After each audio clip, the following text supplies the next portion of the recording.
Steve Jobs, 75 conseils pour réussir. Écrit par les éditions du Faré, lu par Seth Shannon. Introduction. Steve Jobs a eu une vie extraordinaire. Ce livre rassemble ses conseils les plus précieux. Pour bien les comprendre et savoir les remettre dans leur contexte, il est important de comprendre la chronologie de la vie de Steve Jobs et les différentes aventures qui ont parsemé sa vie. Steve Jobs est né le 24 février 1955 à San Francisco, en Californie. Lorsque sa mère est enceinte, elle n'est pas mariée avec le père biologique. Sous la contrainte des traditions familiales, la mère est obligée d'abandonner son enfant et de lui trouver une famille adoptive. Steve Jobs est alors adopté par Paul et Clara Jobs. Steve Jobs dira de ses parents adoptifs que ce sont ses parents à 1000%. En laissant son enfant, la mère de Steve Jobs aurait simplement exprimé une volonté importante: que Steve aille à l'université plus tard, ce qui n'est pas rien, vu les difficultés d'accès à l'université aux États-Unis pour des raisons financières. À 16 ans, Steve réalise un job d'été chez Hewlett-Packard, après avoir contacté directement le patron au culot pour lui parler de ce qu'il bricolait dans son garage. À l'époque, Steve construisait un fréquence-mètre. C'est là qu'il rencontre Steve Wozniak, avec lequel il fondera Apple plus tard. En 1971, ils créent ensemble une Blue Box, un de ces appareils qui permettent de passer des appels gratuitement en fraudant le téléphone national. Ils se décident même à en vendre. Steve Jobs dira plus tard que cette aventure a beaucoup inspiré Apple. Steve poursuit ses études au Reed College à sa sortie du lycée en 1972. Très vite, il s'ennuie. Il décide alors de quitter les cours et d'en suivre certains en auditeur libre. C'est là qu'il acquiert des compétences clés et une vision du monde. C'est également à cette époque qu'il fréquente des ashrams, centres de spiritualité hindoue. Après 1 an et demi en auditeur libre à Reed, il est embauché en 1974 chez Atari, un éditeur de jeux vidéo très à la mode à l'époque. C'est à cette époque qu'il se distingue en pratiquant un régime vegan pour assainir son alimentation et qu'il ne se lave plus, prétendant avoir éliminé le processus de production de mauvaises toxines par son alimentation et n'avoir donc plus besoin de se laver. Ceci a beaucoup marqué les autres employés d'Atari à l'époque. En 1975, Steve Jobs et Steve Wozniak sont décidés à créer leur propre ordinateur. Ils créent l'Apple I.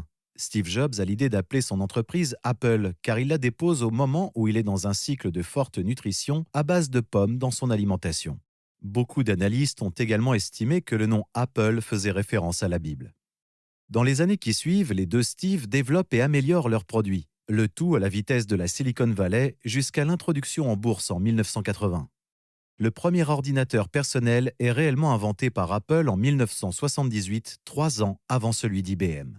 En 1983, Steve Jobs débauche le patron de Pepsi, John Sculley, en lui proposant le poste de directeur général d'Apple. En 1984, Steve Jobs rencontre des difficultés en interne du fait de ventes en moindre croissance. Le conseil d'administration décide donc d'écarter Steve Jobs des organes décisionnels. Il demeure actionnaire. Il quitte la société en 1985. Cela est un tournant dans sa vie. Il fonde alors rapidement Next Computers, qui conçoit des ordinateurs pour le secteur de l'éducation. Là aussi, il révolutionne le secteur. En 1990, le Next Cube a la faculté d'envoyer des emails à d'autres ordinateurs du réseau, avec des images et du texte. En parallèle de ses activités, en 1986, Steve Jobs rachète Graphics Group, qu'il renomme Pixar. Il le transforme en un grand studio de production en sortant des films comme Toy Story, Le Monde de Nemo ou encore Cars. Pixar sera racheté par Disney en 2006, faisant de Steve Jobs le premier actionnaire de Disney avec 7% des parts. En 1990, Apple annonce le rachat de Next. De facto, Steve Jobs retourne chez Apple avec un rôle de conseiller. Apple va mal à cette époque. Steve Jobs reprend sa place puisqu'il est le seul à même de transformer l'entreprise. Il réorganise l'organisation et sort l'iMac en 1998. Chaque année désormais, Apple sortira de nouveaux produits. En 2001, l'iPod et iTunes Store en 2003, qui fut une véritable révolution dans le monde de la musique. Les Apple Store sont créés à cette époque également. En 2007, Apple présente l'iPhone et révolutionne la téléphonie mobile. Puis l'App Store en 2008 et tout son écosystème. En 2010, c'est au tour de l'iPad de voir le jour. À partir de 2011, Apple devient la première capitalisation boursière mondiale, à la force du poignet d'un homme visionnaire. Mais Steve Jobs est malade. Depuis 2004, le monde le sait atteint. Il a déjà guéri d'une tumeur cancéreuse en 2003. Il subit une greffe du foie en 2009.